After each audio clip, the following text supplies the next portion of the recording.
పుత్ర పవిత్రాత్మ నామమున ఆమేన్.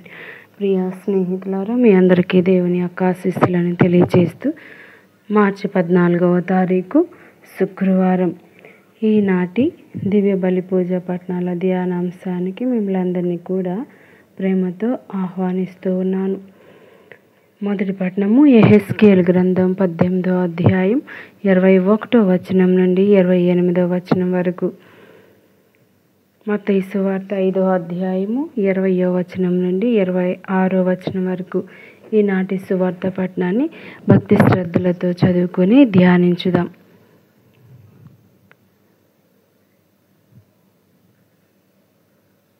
ధర్మశాస్త్ర బోధకుల కంటే పరిసయ్యుల కంటే మీరు నీతివంతమైన జీవితమును జీవించిననే తప్ప పరలోక రాజ్యమున ప్రవేశింపరని మీతో చెప్పుచున్నాను. నరహత్య చేయరాదు, నరహత్య గావించువాడు న్యాయాధిపతి తీర్పునకు గురియగునని పూర్వులకు శాసింపబడిన మాట మీరు విని ఉన్నారు కదా.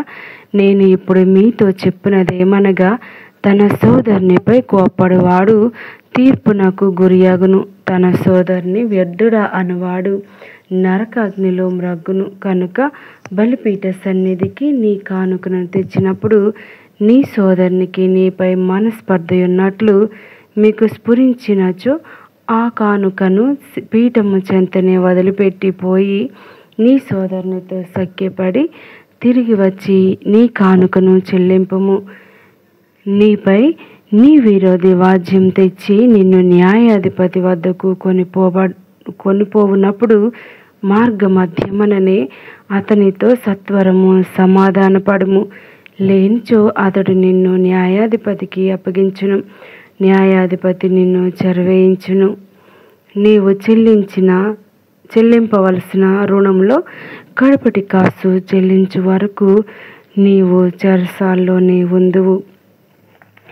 ధ్యానాంశం: క్రియలు లేని విశ్వాసం, పాటించని బోధన శూన్యమై.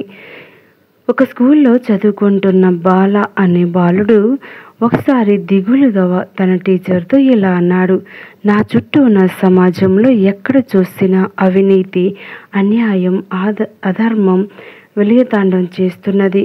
నేనెందుకు నీతిని పాటించాలి అని నిలదీశాడు. ప్రభువు నీతిని పాటించును.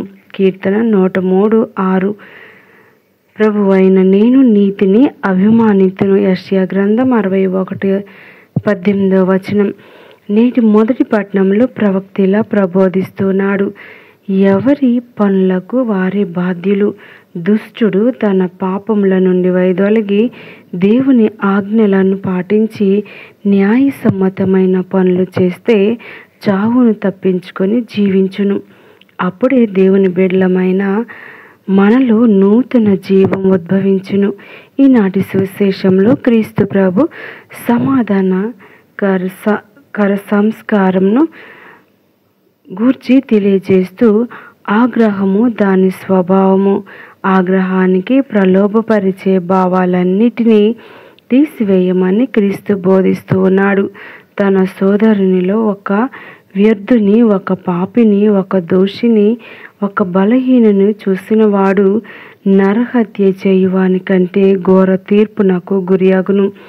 అందుకే నేటి సువార్త పట్టణంలో ప్రభు అంటూ ఉన్నారు: దేవుని సన్నిధికి నీ కానుకను తెచ్చినప్పుడు మన ఇరుగు పొరుగు వారితో నీకు సఖ్యత లేకుండా ఉంటే ఆ కానుక దేవునికి అవసరం లేదు అని. లోకోక్తి ఏమన్నా, తన కోపమే తనకు శత్రువు, తన శాంతమే తనకు రక్ష.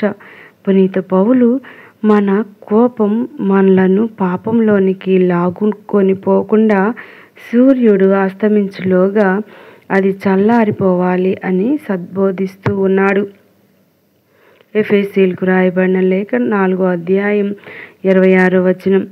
పరిసయ్యుల వలె బోధించడం కన్నా సమరయుని వలె సహాయం చేయడం మిన్న అని గ్రహించు, పాటించు. దేవుడి రక్షణకై అర్హత పొందు. చీకటిని దూషించటం కంటే ఒక కొవ్వొత్తిని వెలిగించటం మేలు.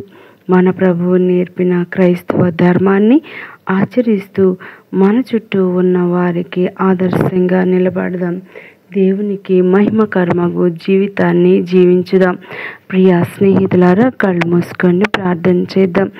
దయగలిగిన దేవ, కృపగలిగిన మా తండ్రి, మా జీవితంలో అనేక మార్లు కోపంతో మండిపడుతూ ఇతరులతో సమాధాన పడలేని సమయాన్ని మీకు అర్పిస్తూ ఉన్నాం.